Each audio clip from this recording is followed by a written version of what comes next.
Welcome back to the Indianapolis Motor Speedway. Even Clifford's getting a little bit of IMSA Riz on the billboard or the jumbotron behind me.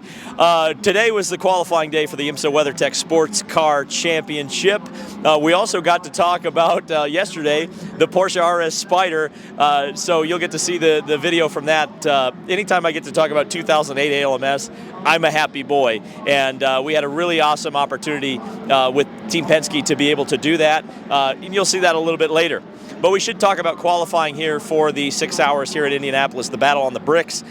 Not a really surprise if you've been paying attention all weekend. It's the number 60 Meyer-Shank Acura on the pole position. It was Tom Blomqvist who put it up there, beating all the other GTP cars. Now, interestingly enough, despite the fact that the 60s on the top of the board, you've got 3 Cadillacs behind. And the Cadillacs, of course, have had a terrible year, at least in IMSA. They did win in the World Endurance Championship at Interlagos, but they've not really been all that great in IMSA competition this year. So certainly Cadillac looking to score their first victory on the year.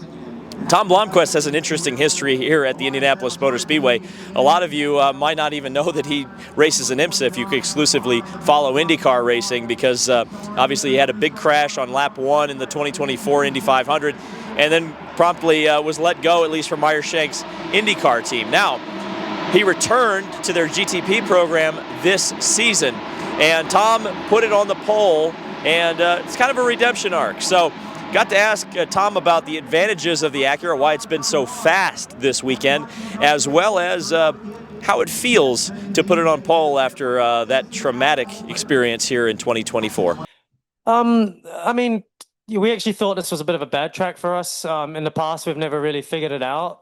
So the guys put a lot of energy and effort into trying to come up with something else that, you know, makes maybe more sense, and let's give it a go. And that's kind of what we came here with. We came here with something very different to what we've run in the past. And yeah, it just worked from the get-go. So obviously that gives you a lot of confidence in the engineering capability that we have, and the tools and all the analysis they do to you know, try and find speed, right? So yeah, I'm super happy about that. I'm pumped about that, you know, when we get to the next track and even going into next year. So I think honestly we've just improved a lot. As Chris mentioned, you know, one of the most difficult moments of your career took place at this track. You know, from an emotional standpoint, how does it feel to score a pole here?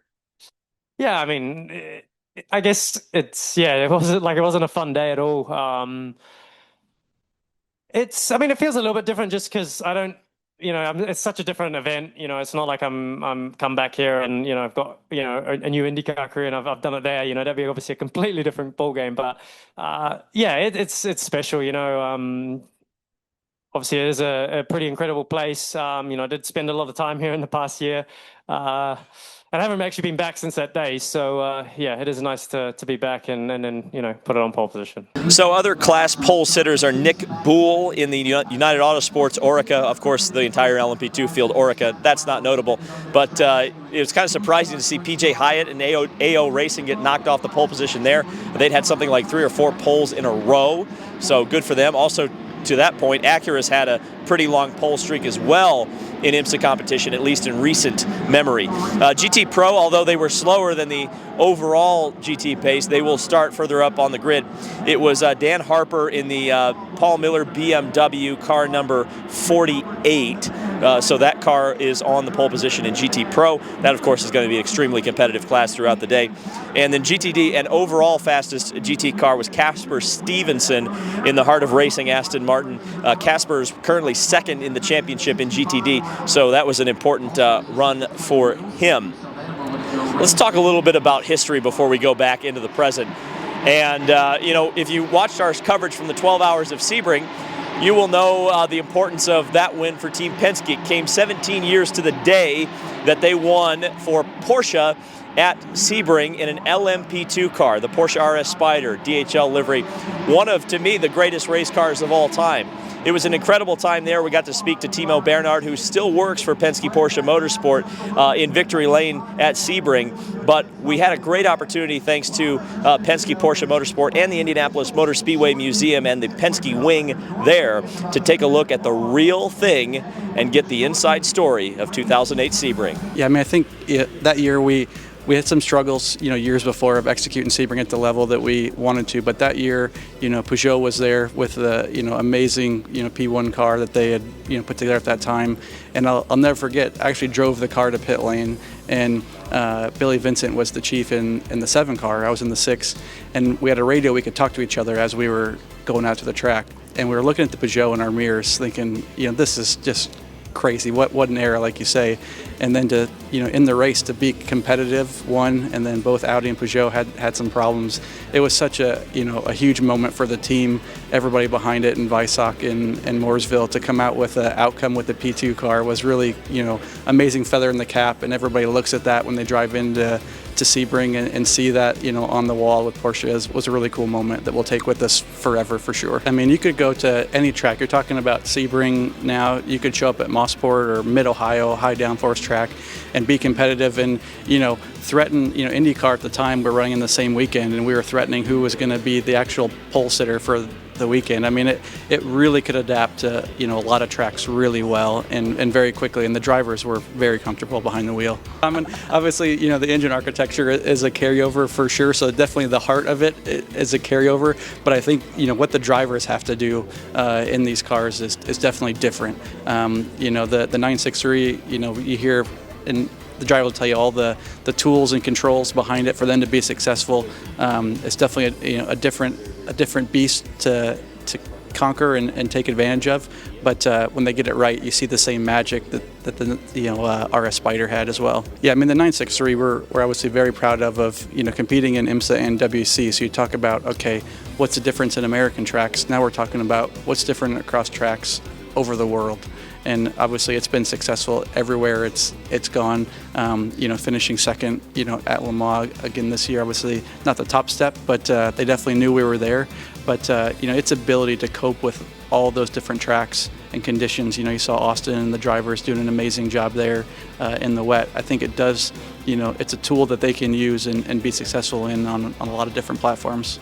So it's so cool to tie in the history of the Porsche RS Spyder to the present Porsche 963. They still use a similar engine, or at least the same base engine. It went from the Porsche RS Spyder to the 918 hybrid road car, and has now ended up in the back of the Porsche 963. So the Porsche RS Spyder still kind of exists, at least in the back of a GTP car. So one of the big things that I wanted to focus in on at the media bullpen yesterday was ask about the track conditions and what it's going to be like racing here at the Indianapolis Motor Speedway. Of course, we have a couple of races under our belt, including a 6-hour race last year. And one of the common themes, whether it's a GT driver or a prototype driver, is traffic. And so here's what the drivers have to say about how tough it's going to be to pass tomorrow at the 6 hours of Indy. I think, 53 cars, 2.5-mile track. Indy, it's a place everyone wants to win, so come the last hour of this race, people are going to be taking a lot of risk and a lot of chances. So there's a lot of places you can take high risk for some good reward, just because you can get stuck for a few corners at a time. So yeah, I think it's going to be aggressive, but at the same time, I think Bo and IMSA kind of cracked down on driving standards, which I think is for a good reason. And yeah, we'll see how much everyone obeys that. Well, I don't know. I almost look at a car at the minute and I get a penalty. So hopefully we don't have any contact. But I mean, we'll see. I mean, it's IMSA racing on a tight track with 53 cars. It'd be crazy to think that nobody's going to be able to touch each other or anything. And hopefully, I just hope that we can have a good race, and I hope the officials don't get too involved, and yeah, we can actually go racing. Definitely seems like the driving standards are getting more and more aggressive. It's part of racing. That's the nice thing of IMSA. You can race hard. As long as it's fair, I don't mind. But for sure here, especially with there's some big championship fights ongoing, we can expect, especially in the GT, a lot of mess, and we're often behind them. So we add up to that. I don't have a crystal ball, so it's hard to say, but we've seen last year, the weather can be playing some role. I think they said it might be a little bit of rain on Sunday, so that always spice things up, you know. And yeah, we've seen the last few events. The IMSA racing is always a little bit crazy, especially towards the end when we get closer to the finish. The track is tight. There is many cars on track, a lot of different classes. So yeah, there is a lot of fights out there, and it's going to be, I think, a crazy one. And the goal is try to stay out of trouble. I think it definitely will in the categories. Like there will be less contact, but I still think it's tricky with the prototypes and stuff because that's not usually any aggression. It's just usually misunderstandings. But yeah, it should definitely, like at VAR, just make it a little bit more, you know, calm. And so if you remember our coverage from Elkhart Lake, Wisconsin, you will know that it was the driving standards, well, there weren't really any standards. It was argy-bargy, it was cars shoving each other off the track constantly. Race control was pretty lenient. Now at VIR, the GT-only race that took place in between Road America and here at the Indianapolis Motor Speedway, IMSA has started to crack down, race control has started to crack down on that. I still think we're going to see a pretty hectic race tomorrow. I think we're going to see a lot of contact. I think we're going to see a lot of angry puppies. But it sounds like you're going to see a lot harsher enforcement of track limits, of contact, of enforcing contact, and who's at fault and who is not. And that could certainly play a significant factor into the race, considering how tight this Indianapolis Motor Speedway road course gets with 4 different classes of cars out there. So I suppose I'll put my picks in. My brain's been screaming at me to pick the pole sitter, the 60 Acura from Meyershank Racing, but on our show on Verified, and Kyle is literally threatening me right now to make sure I stand on business. I picked an Acura, but I didn't pick the 60. I picked the 93, so I'm going to have to stick with my pick of the 93 Acura. I picked the 60. And Kyle picked the 60. I should remind everyone that Kyle picked the 60, and that's why he won't let me take that pick. So I'm picking the red one. Don't make me look stupid, boys. You already made me look stupid once when I said you wouldn't win. You wouldn't want it at Detroit, so please win. P2, I think it's going to be TDS Racing. That's just such a strong driver lineup, especially in the stretch run of a 6-hour race. I think you're going to see TDS in victory lane. GT Pro, I think it's going to be a 65 Mustang.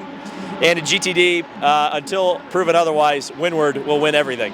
So, thank you guys so much for watching. We're going to have full coverage from the end and the post-race for the 6 hours here at Indianapolis. It's always a great time. The last one, at least for a little while, until this returns to a sprint race. So it should be an exciting race. Thank you guys so much for watching, and we'll see you in the next video.